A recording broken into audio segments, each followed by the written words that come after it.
একদল খাইছে আরেক দল খাওয়ার জন্য রেডি হয়ে আছে। আমরা এরকম চাই না। আমরা চাই স্বাধীন সার্বভৌম বাংলাদেশ। আমরা চাই তো পালন করতেছেন যে কোন প্রতিষ্ঠানও কি তারা মানবে না? হ্যাঁ, বিএনপির যারা আছেন, আমরা আপনাদেরকে মহব্বত করি, আপনারা নির্যাতিত একটা দল, আপনাদেরকে মহব্বত করি। আপনারা যে মাঝে মধ্যে বলেন যে কে চাঁদাবাজি করে, তা আপনাদের দলের লোকেরা যদি এইভাবে মাদ্রাসা মসজিদ থেকেও চাঁদাবাজি করে, এটা কি আপনাদের দলের জন্য কোনো কল্যাণ বয়ে আনবে? আমারে বলেন, এটা কি বিএনপির জন্য কোনো কল্যাণ হবে? মাদ্রাসা মসজিদ তো মানুষ মানার কথা। আমার মাদ্রাসাটা আমি যুদ্ধ করে মাদ্রাসা করছি, আজকে আমার মাদ্রাসার মাটি পালাবো? এখানকার চেয়ারম্যানে তার গুন্ডা বাহিনী দিয়ে আমার মাদ্রাসার মাটি আটকে দিল কেন?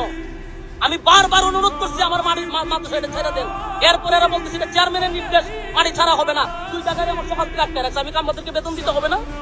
2 গাড়ি আমার আটকে রেখে দিচ্ছে, কোন কথা তারা শুনতে রাজি না। টাকা দিব, তারপরে তারা মাটি ছাড়বে।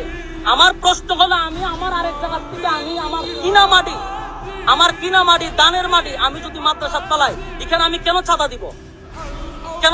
আমি